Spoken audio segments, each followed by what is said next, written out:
Magandang araw sa inyo lahat. Ngayon, kiyapikan to ulit yung ating unit. Tuturo ko sa inyo kung paano magkalas ng fuel pump assembly. Yun, binaklas ko yung upuan nga pala. Tapos ito, makikita nyo yung bilog na cover. Tatanggalin nyo yan.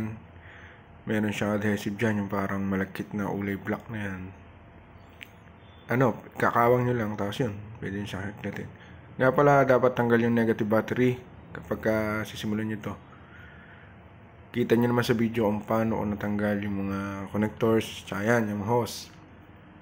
Normal na merong tutulo dyan at tatagas kasi fuel line yan.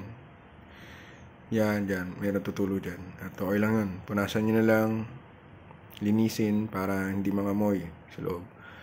Sorry kasi wala tayong proper tools dito.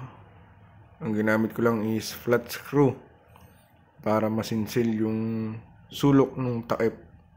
Yan, kita nyo. Wala kasi akong proper tools, hindi pa ako nakakabili. Pero ito naman is hindi naman masisira yung takip kaka-flat screw natin kasi matigas yung materials na ginamit dito.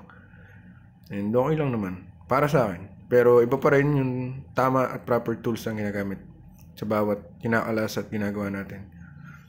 Ba't nga ba natin itong inaalas? Kasi magpapalit tayo ng fuel filter.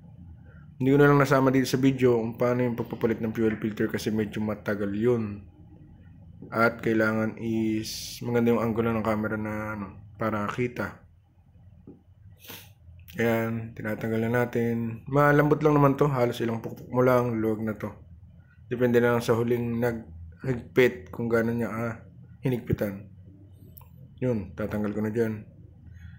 Pagbubunot nito, dahan-dahan kayo, hindi basta siya binubunot kasi yung floater is sasabit at pwedeng mabali yung kawad pagka bigla yung hugot nyo. Kaya dahan-dahan lang, utay-utay.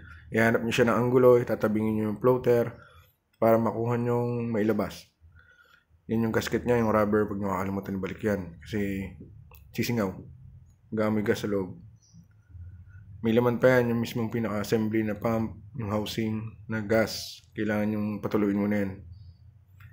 At yun na, nakuha na natin. Makakalas na natin. Yun, yung floater yung sinasabi ko. Ihanap nyo siya ng anggulo. Yun lang, maraming salamat. Sana may natutunan kayo sa video ito.